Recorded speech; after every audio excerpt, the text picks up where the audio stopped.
All right, let's jump right in. Today, we're charting a course through one of the most critical fields out there, cybersecurity. And look, this isn't just about computers anymore. It's about protecting our entire digital lives. So consider this your official briefing. And that is not an exaggeration. I mean, right now, as we're talking, countless automated attacks are scanning for weak spots. Data is being targeted, and defenses are being tested all over the world. It's like a silent, invisible war happening all around us 24/7. That really is the bottom line, isn't it? In this new landscape, just being passive is basically choosing to be vulnerable. So, what we're doing here is giving you a map to choose the other path, the path of the defender. To become a defender, you first got to understand the mission. You have to know the battlefield. What exactly are we protecting, and what does it really mean to protect it? At its heart, this is the mission. It's a huge field, covering everything from massive data centers to the phone in your pocket. And the goal is always to protect three key things: confidentiality, which is all about keeping secrets safe; integrity, making sure that data isn't messed with; and availability, ensuring you can actually get to your stuff when you need it. So, how do you go from zero to hero in this world? Well, you don't just dive into the deep end. You need a structured plan, a real roadmap that guides you every step of the way. And this is probably the most important thing to get. It's not about learning one tool or one programming language. It's a constant process of learning, of adapting, and building a really deep skill set.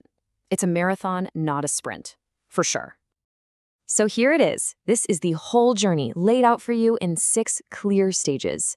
We're going to start with building a solid foundation, then we'll layer on the essential skills, and then move into choosing a specialty and getting that real-world practice. Let's start breaking it down. All right, first things first. We've got to build your core arsenal. These first few stages are all about getting the essential knowledge and skills that every single person in cybersecurity needs, no matter what they end up specializing in. Everything starts right here. You simply can't defend a network if you don't understand how it talks. Learning these core protocols like TCP/IP that manages how data gets sent, or DNS, which is kind of like the internet's phone book, is like learning the basic grammar of the digital world. You just can't skip this step. Okay, so you get how the network functions. Now you've got to master the actual environments living on it. Whether it's a Linux server or a company desktop running Windows, you have to understand how these systems work on the inside, how they handle files, users, permissions, all of it is absolutely critical. Now that you know how things are supposed to work, it's time to learn all the ways they get broken. What is malware, really? How does a phishing attack trick someone? And what are our basic defenses, like encryption, that we use to protect information? This is where you start learning the attacker's playbook. And this is where it gets fun. This is where theory turns into practice. Tools like Nmap for checking out networks, or Wireshark for seeing the traffic, these are the instruments that let you actually apply what you know. This is how you go from being a student to a real hands-on practitioner. Okay, so after you've built up that core arsenal, you're going to reach a kind of crossroads. And look, this field is just too massive to be an expert in everything. It's time to choose a specialty and start honing your focus. And you've got some really cool options. Do you want to learn to think like an attacker as an ethical hacker? Or maybe be on the front lines in a security operations center, we call it a SOC, monitoring for threats 24/7? You could go into securing the cloud, or even become a digital detective in forensics. And to make that choice a little clearer, let's look at the classic matchup, red team versus blue team. The red team's job is to act like the bad guys, to find the weaknesses. They have an offensive mindset. The blue team's job is to detect, respond, and defend. Their mindset is all about protection. You need both to have really strong security. So, you've picked a path. Now what? How do you actually walk it? Well, these final stages are all about closing the gap between just having skills and actually being a recognized professional.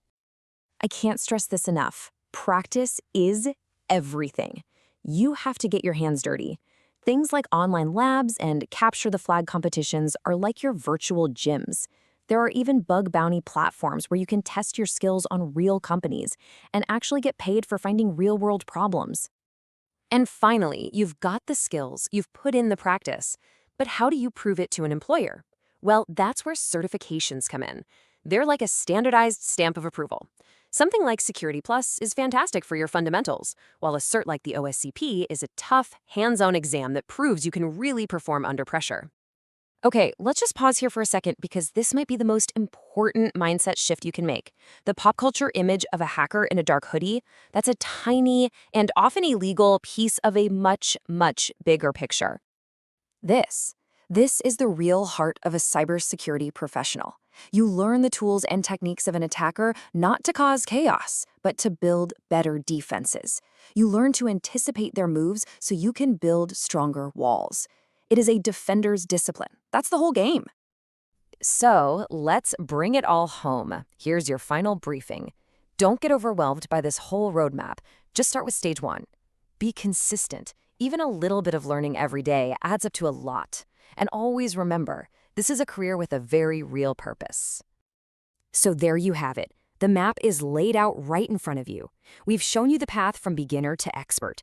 The only question left is, where are you going to take that first step?